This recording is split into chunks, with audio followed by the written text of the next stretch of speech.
السلام عليكم ورحمة الله وبركاته. أهلا وسهلا بكم في حلقة جديدة مع قناة مستر النوبي. النهاردة هنستكمل الصف الثالث الإعدادي، درس جديد من دروس التاريخ، وهنتكلم فيه عن ثورة الشعب المصري وتولية محمد علي حكم مصر.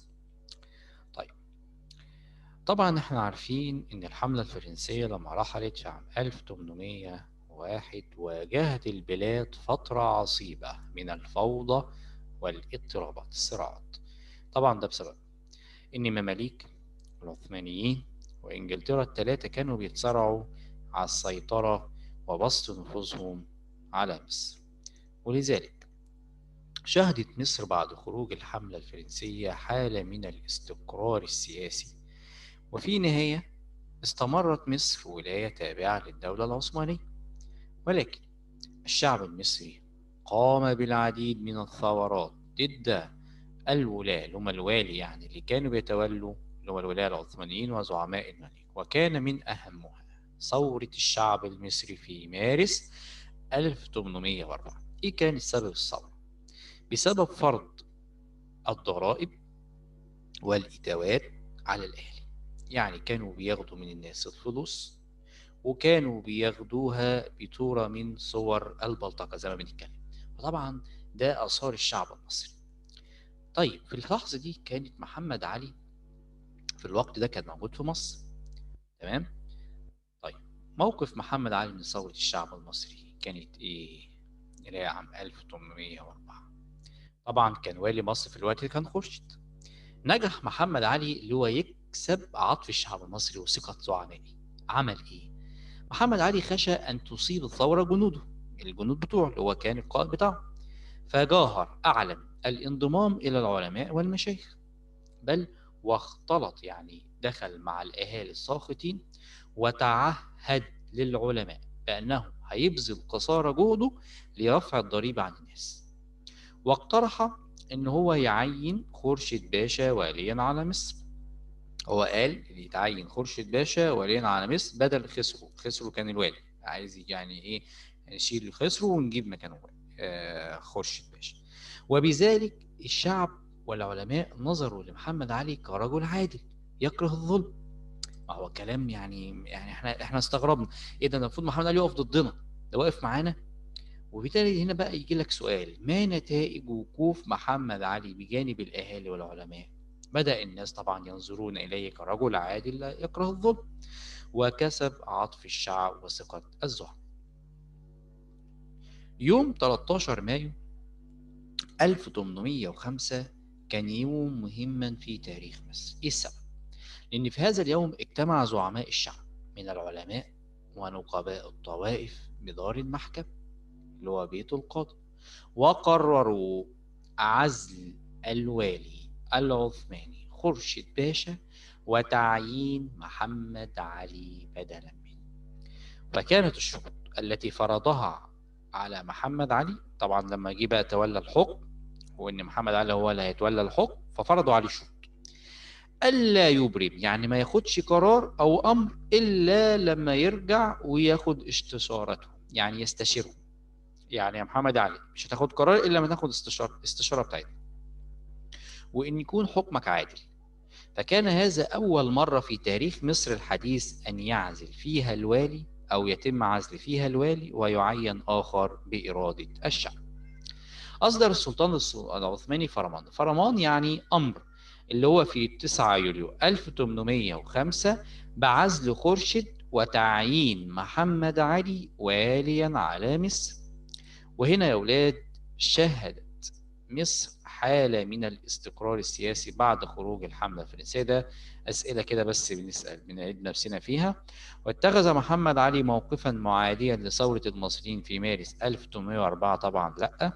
اجتمع زعماء الشعب المصري بدار المحكمة في 13 مايو مفروض 1905 وقرروا عزل خورشيد 1805 وتولية محمد علي بدلا من خورشيد.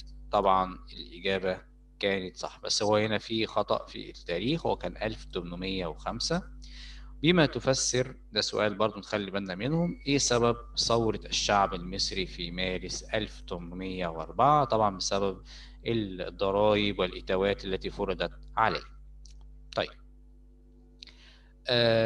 برضو يجي لنا سؤال، ما العلاقة بين الحملة الفرنسية وتولية محمد علي الحكم عام 1805؟ هل في علاقة؟ طبعا، لأن هنا يا ولاد أصلا خلي بالك إن مصر لما كانت الحملة الفرنسية في مصر جاءت عدة فرق من قبل الدولة العثمانية، وكانت من ضمن تلك الفرق كان محمد علي، اللي هي الفرقة الألبانية اللي كان محمد علي جاء معها. وطبعا لما خرجت الحملة الفرنسية على مصر، هنا حصل صراع سياسي ما بين العثمانيين والمماليك والإنجليز، وبدأت طبعا الدولة العثمانية تعين ولاة لم يستطيعوا ان هم يسيطروا على الوضع، إلى أن جاء محمد علي على حكم مصر بإرادة الشعب.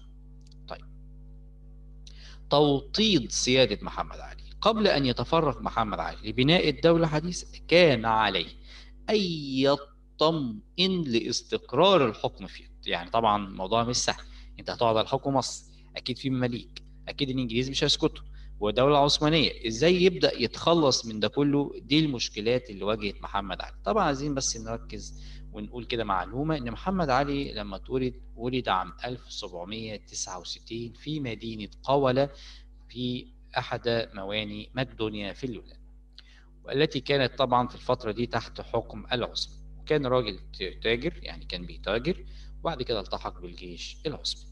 بعد كده جاء إلى مصر مع القوات العثمانية، وده الجزء اللي احنا قلنا عليه، لمحاربة الفرنسيين. عشان لما يجي يقول لك ما العلاقة بين الحملة الفرنسية وتولية محمد علي، هنقول إنه جاء إلى مصر مع القوات العثمانية لمحاربة الفرنسيين وقائدا للجند الألبان، واستمر طبعا في مصر إلى أن تولى حكم مصر. طيب، تعال نتكلم بقى على محاولات التخلص محمد علي وازاي قدر يتخلص منها. أول محاولة ينقله محمد علي من مصر عام 1806، ده كان موقف بريطانيا من محمد علي بعد ما تولى الحكم، بقت تضغط على السلطان العثماني إن هو ينقل محمد علي إلى ولاية أخرى ويعين أي والي آخر. وهم طبعا كانوا، بريطانيا كانت محتاجة تولي اللي هو محمد بيك الألفي، اللي هو كان يعتبر والي لبريطانيا. فحاولت طبعا هي تقنع السلطان العثماني اللي هو يعزل محمد علي ويسند ولاية مصر إلى محمد الألفي أو أي والي عثماني آخر. كان موقف السلطان طبعا استجاب، وأرسل أسطول يحمل فرمان بنقل محمد علي إلى ولاية اسمها سالونيك في مقدونيا، ويسلم السلطة دون معارضة ومقاومة. وطبعا كان موقف الزعامة الشعبية هنا إيه بقى؟ فشلت بريطانيا في نقل محمد علي إلى ولاية سالونيك. ليه؟ لأن الزعامة الشعبية وقفت بجانب محمد علي، فطبعا السلطان ما قدرش يعترض، وتخلى عن فكرة عزل محمد علي ولاية مصر أو عن ولاية مصر مع تثبيته عليه. بقى طبعا كده انجلترا بقى لما العلاقات بينها وبين الدولة العثمانية بقت ساءت بسبب طبعا ان هي لم تستجيب لها في تنفيذ القرار بصرامة، أرسلت بريطانيا حملة في مارس عام 1807 سميت باسم قائد حملة فريزر. طبعا لما تدهورت العلاقة مع السلطان العثماني احتلال مصر، خلع محمد علي وتثبيت، عايزة تحتل مصر وتخلع محمد علي من ولاية مصر وتثبت واليها اللي عايز تعينه له محمد بيك الألفي اللي كان من المماليك. أحداث الحملة، نزلت الحملة اسكندرية، محمد علي في الوقت ده كان بيطارد المماليك في الصعيد. طبعا كان العبء كله واقع على المقاومة على المصريين أمام القوات البريطانية في مدينة رشيد والحمد، ولكن نجح المصريين في هزيمتهم، مما أدى إلى تقهقر القوات، يعني تراجع القوات البريطانية الإسكندرية. وعاد محمد علي من الصعيد واتجه لإخراج القوات البريطانية منها وحاصر المدينة. وهنا اضطر قائد الحملة البريطانية اللي هو فريزر إلى طلب الصلح والجلاء مقابل الإفراج عن الأسرى، فوافق محمد علي ودخل الإسكندرية منتصرا، وكان نصرا عظيما له. طيب، نيجي بقى نتكلم عن الزعامة الشعبية. طبعا محمد علي لقى ان عمر مكرم مكانته عالية في وسط الناس، وخاصة بعد حملة فريزر لان هو كان يعتبر متولى الامور، وهو برضه له الدور في توليه. فازاي انا اتخلص من الزعامة الشعبية اللي كان على رأسها على رأسها عمر مكرم؟ طيب، هنا طبعا محمد علي أدرك قوة الزعامة الشعبية ودورها في تولية الحكم والقيود التي فرضتها عليه، ولذلك محمد علي عايز ينفرد بالحكم دون وصاية أو رقابة. كيف نجح؟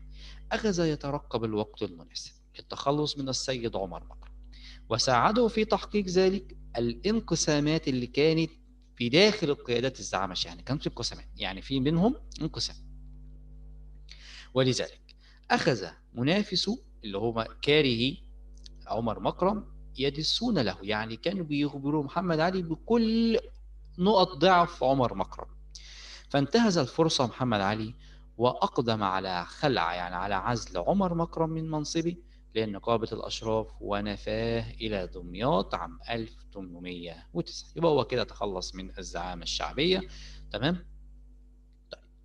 التخلص من المماليك، ويعتبر كانت آخر عقبة في مواجهة محمد علي، ودي طبعا يتخلص منهم عن طريق حاجة اسمها مذبحة القلعة. طبعا لأن هما كانوا من أكتر العناصر اللي كانت عاملة قلق وفوضى في البلاد. طبعا حرص محمد علي منذ بداية حكمه التخلص من المماليك، لأنهم كانوا أحد عناصر الفساد في مصر، وسيقفون أمامه في تحقيق أهدافه، وكانوا مصدر للقلق والفوضى. إزاي يتخلص منه؟ طبعا محمد علي كان في الوقت ده السلطان طالب منه يبعت جيش، فأرسل جيش طبعا بقيادة ابنه تصم. فهو عايز يحتفل بذلك القلادة اللي كان طلع بها ابنه طبعا على قيادة الجيش. فأجمع المماليك في القلعة، يعني عايز يحتفلوا بحفلة داخل القلعة، وهم في القلعة وطبعا وخارجين بعد الاحتفالية اللي عملها محمد علي، طبعا أصدر أمر بإعدامهم داخل أسوار القلعة. فكانت المذبحة الشهيرة عام 1811 اللي هي مذبحة القلعة.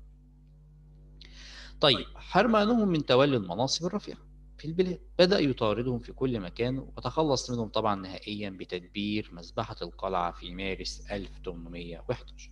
ما نتائج المذبحة دي؟